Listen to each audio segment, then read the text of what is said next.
Vous pensez tout savoir sur le crime organisé? Vous avez déjà vu des films de mafia, entendu parler des cartels. Mais il y a une vérité que peu connaissent. Derrière chaque empire criminel, derrière chaque chef impitoyable, il y a des chiens. Pas juste des animaux de compagnie, des gardiens, des armes vivantes, des témoins silencieux de crimes qui dépassent l'entendement. Dans ce documentaire, nous allons lever le voile sur un secret bien gardé. De la Bratva en Russie au Yakuza du Japon, en passant par les cartels mexicains et les gangs américains, vous découvrirez comment ces organisations ont utilisé les chiens comme outil de pouvoir, de terreur et parfois même de trahison. Ce que vous allez voir et entendre ici ne vient pas d'histoires inventées, mais de faits réels. Des témoignages, des preuves, des anecdotes troublantes qui ont marqué l'histoire du crime. Si vous êtes nouveau sur cette chaîne, bienvenue dans un espace où l'on révèle ce que d'autres ne vous diront jamais. Abonnez-vous maintenant et activez la cloche, car ce n'est que le début. Et pour ceux qui nous suivent déjà, vous le savez, ici on ne raconte pas, on dévoile la vérité. Restez bien jusqu'à la fin, chaque détail compte, chaque histoire a son secret, et ce que vous allez découvrir va changer votre regard sur les chiens du crime. Un boss de la mafia sicilienne caresse lentement son cane corso avant de donner un ordre qui va sceller le sort d'un homme. De l'autre côté du monde, un cartel mexicain entraîne des pitbulls à attaquer à vue. Pendant ce temps, en Russie, un Doberman de la Bratva garde un entrepôt rempli d'armes et de billets. Vous croyez que le crime organisé ne se joue qu'entre hommes. Détrompez-vous. Dans l'ombre, les chiens ont toujours été là, à la fois protecteurs, exécutants et victimes d'un système où la violence est reine. Ce n'est pas un hasard si les plus grandes organisations criminelles du monde ont intégré les chiens dans leur rang. Ces animaux sont des gardiens loyaux, capables d'intimider, d'attaquer et parfois même de mourir pour leur maître. Ils ne parlent pas, ils ne trahissent pas. Mais leur histoire, elle mérite d'être racontée. Pour comprendre leur rôle dans le crime organisé, il faut remonter dans le temps. Les mafias italiennes, les yakuzas, les cartels, les gangs américains et même la Bratva russe, tous ont fait appel aux chiens pour asseoir leur pouvoir. Mais comment ont-ils été choisis? Pourquoi certaines races et pas d'autres? Et quelles histoires se cachent derrière ces alliances parfois macabres? La réponse se trouve dans les entrailles du crime. Un Doberman démasque un agent du FSB. En 2017, la police russe enquêtait sur un réseau de trafic d'armes lié à la Bratva. Un agent du FSB et les services secrets russes a été infiltré dans un gang opérant à Moscou. Tout semblait se dérouler comme prévu, jusqu'au jour où un Doberman, dressé à flairer les odeurs de poudre et de produits chimiques, a commencé à s'agiter en sa présence. Intrigué, le chef du gang a fait fouiller l'agent, découvrant un micro dissimulé dans son manteau. Pris sur le fait, l'homme n'a jamais eu le temps de donner l'alerte. Selon les rumeurs, son corps n'a jamais été retrouvé, mais le Doberman, lui, a été récompensé avec un steak de première qualité et un collier en or. Le berger du Caucase qui gardait une banque clandestine.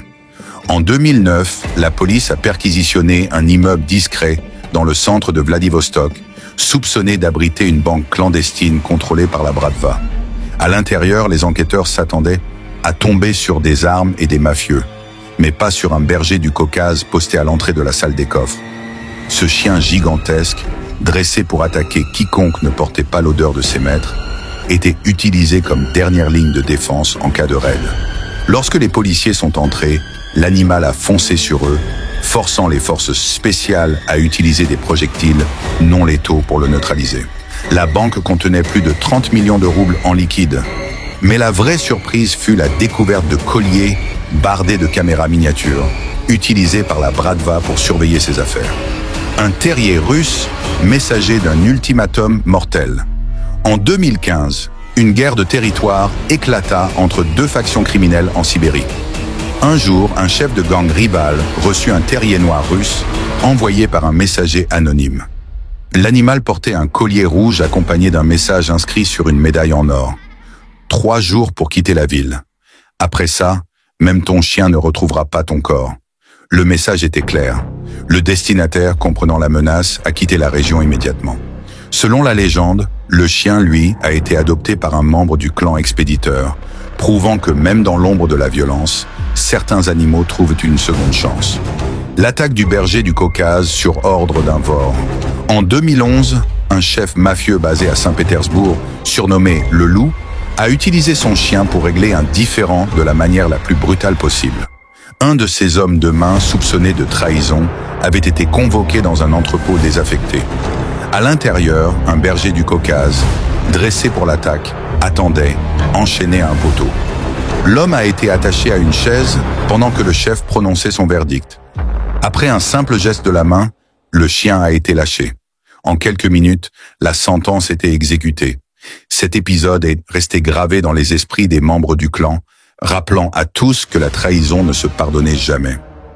Aux États-Unis, plusieurs gangs de rue notoires ont adopté l'utilisation de chiens pour défendre leur territoire et asseoir leur domination. Parmi eux, les Crips et les Bloods, deux des gangs les plus célèbres de Los Angeles, sont connus pour leur violence et leurs activités criminelles. Les MS-13, un gang originaire du Salvador qui s'est étendu à Los Angeles et dans d'autres villes américaines dans le trafic de drogue et d'armes à feu, est également réputé pour sa brutalité.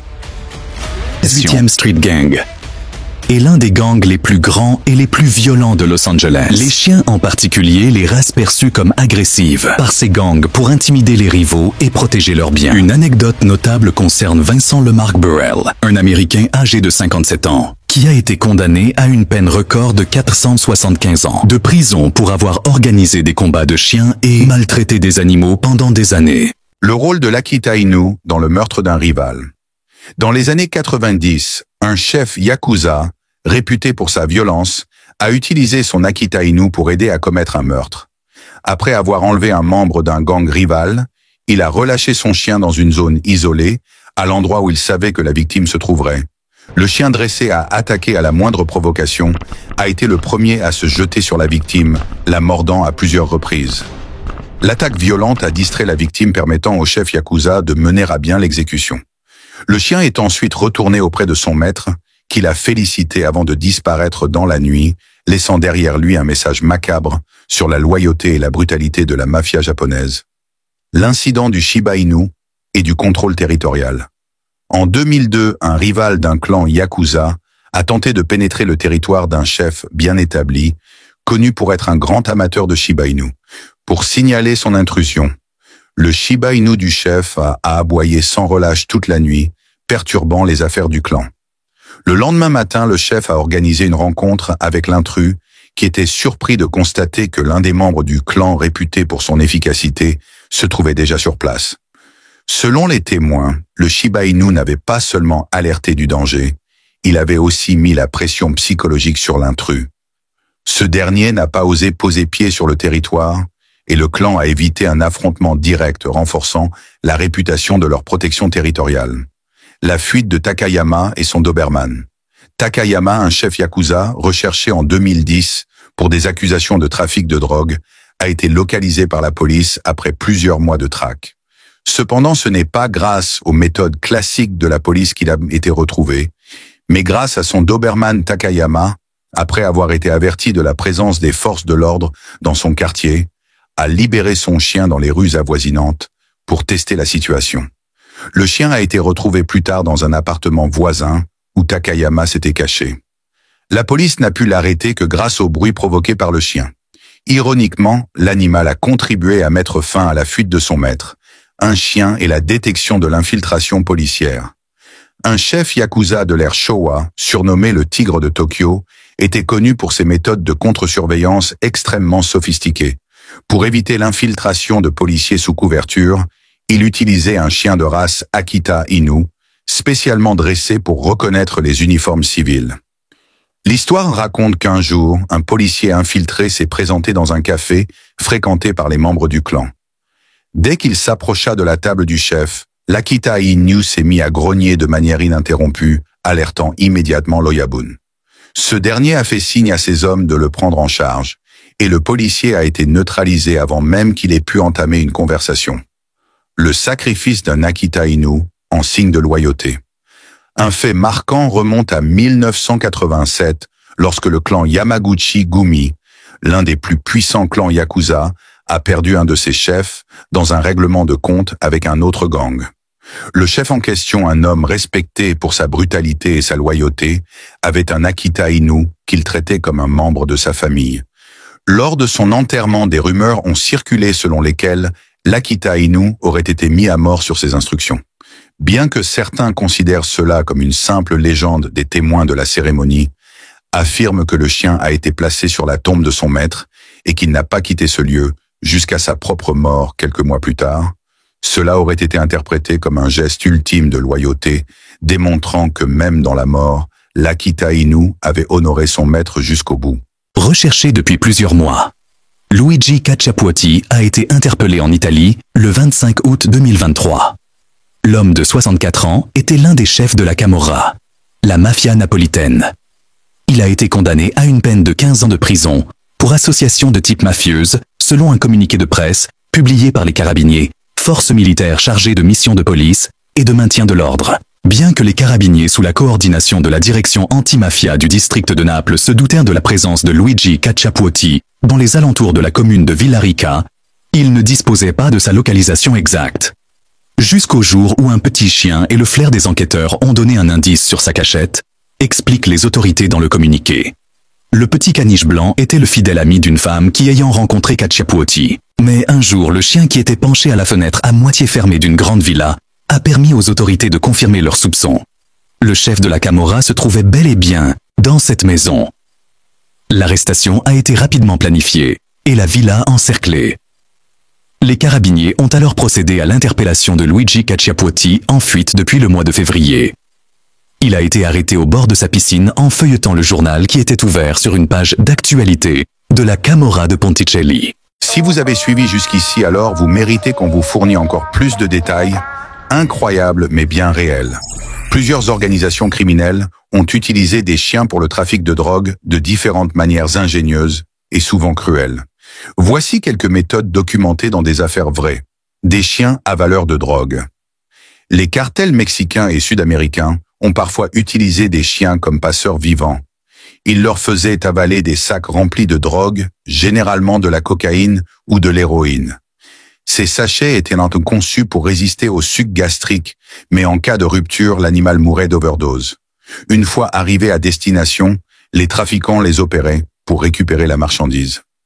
Cette technique est similaire à celle des mules humaines, mais avec encore moins de chances de détection cas réelle.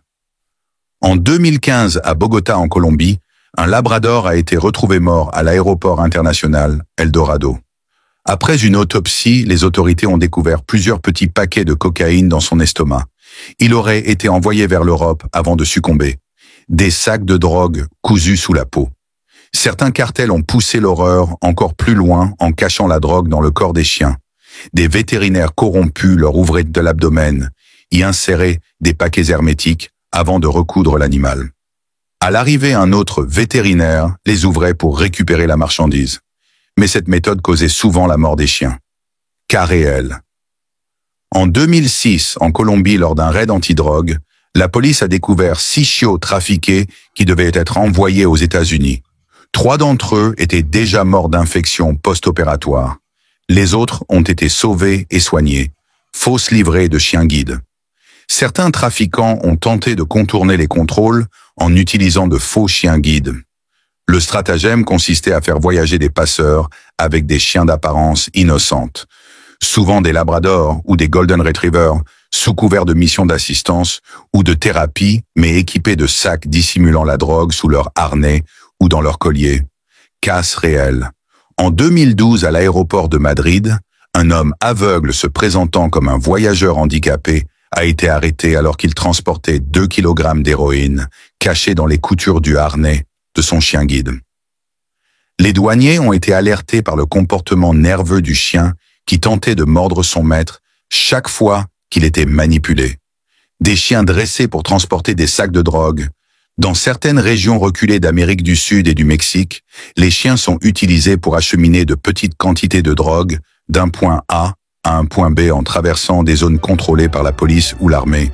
Certains chiens sont dressés pour retrouver des caches précises où ils déposent la marchandise avant de revenir à leur maître. Cette méthode est particulièrement répandue dans les montagnes où les passages humains sont risqués. Cas réel. Dans les années 90, en Colombie, Pablo Escobar et d'autres barons de la drogue ont utilisé des chiens pour transporter de la cocaïne entre leurs laboratoires clandestins et les points de distribution dans la jungle. Certains chiens étaient équipés de sacs spécialement fixés sur leur ventre ou sur leur dos. Protection et intimidation lors des transactions. Enfin, si les chiens ne transportent pas directement la drogue, ils servent souvent à intimider et protéger les chargements dans les entrepôts et les caches clandestines.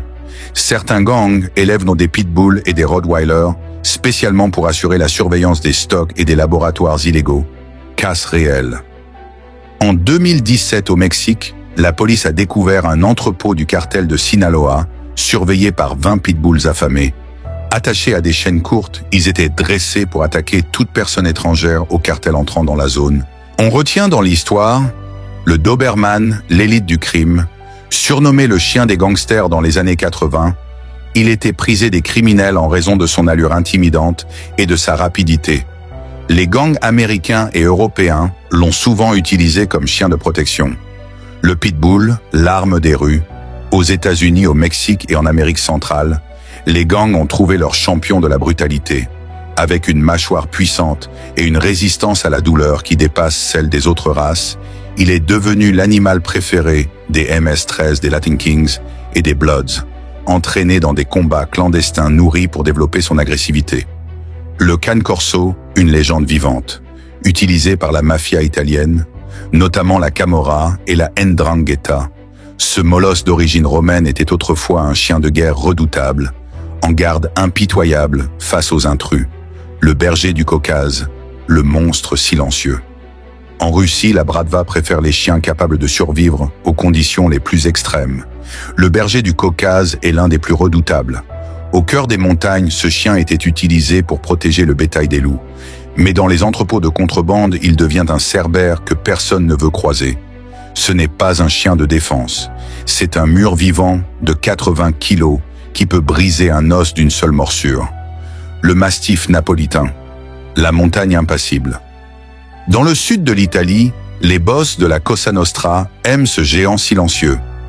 Massif, puissant mais étonnamment calme, il est idéal pour la garde de villas cachée dans les campagnes siciliennes. Contrairement à d'autres races, il n'aboie pas pour rien, mais quand il attaque, il n'y a pas de retour en arrière. L'Akita Inu, la loyauté redoutable. Au Japon, les Yakuza ne se contentent pas d'intimider, ils veulent inspirer le respect. Pour cela, ils choisissent souvent l'Akita Inu, un chien noble connu pour son attachement extrême à son maître. Si bien dressé, il peut différencier un ami d'un ennemi en une fraction de seconde. Certains chefs Yakuza ont affirmé que leur Akita reconnaissait même les policiers infiltrés une fois qu'ils avaient été repérés. Les dogs argentins, les chasseurs impitoyables. En Amérique du Sud, et notamment chez certains cartels, ces chiens sont utilisés pour traquer des fugitifs ou dissuader les ennemis. Ultra résistants à la douleur, ils ont été choisis pour leur instinct de chasseur. Leur présence seule peut empêcher un ennemi de s'aventurer sur un territoire contrôlé. Sans oublier toutes les autres races victimes des activités illégaux des mafias et des gangs. Mais au-delà des anecdotes et des faits troublants, ce documentaire révèle une vérité universelle. Le lien entre l'homme et le chien est aussi puissant qu'ambivalent. Capables d'amour inconditionnel et de dévouement absolu, les chiens ne choisissent pas le camp du bien ou du mal. Ils suivent simplement ceux qui les élèvent. Ce constat nous amène à une réflexion essentielle. Quel est notre rôle en tant qu'humains dans la vie de ces animaux?